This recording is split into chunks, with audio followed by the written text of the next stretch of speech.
Francine Diaz may cryptic post na patama para sa ex-BFF na si Jada.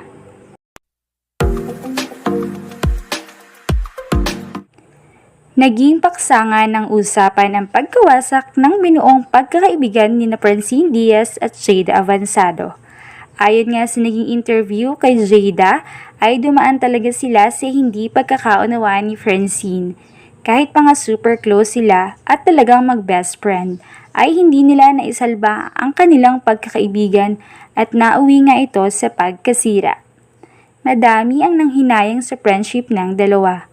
Akala ng marami ay sobrang genuine na ng samahan nila. Lalo pang umapoy ang isyong ito nang sa interview ni Jada kay Fermin ay hindi man lamang ipinagtanggol ni Jada si Chin sa kabila ng masasamang pinagsasabi ni Fermin kay Francine. Doon pa nga lamang ay naging masamang kaibigan na si Jada.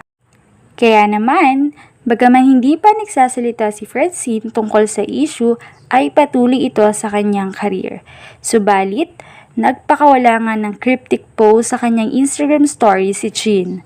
Ayon dito, the most stressful thing for you to do is to be someone else.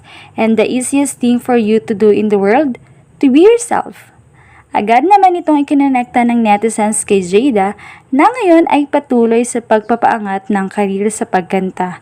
Ayon kasi sa fans, ay trying hard ito at ginagamit pa ang issue nila ni Francine upang umangat ang kanyang karera sa pagkanta.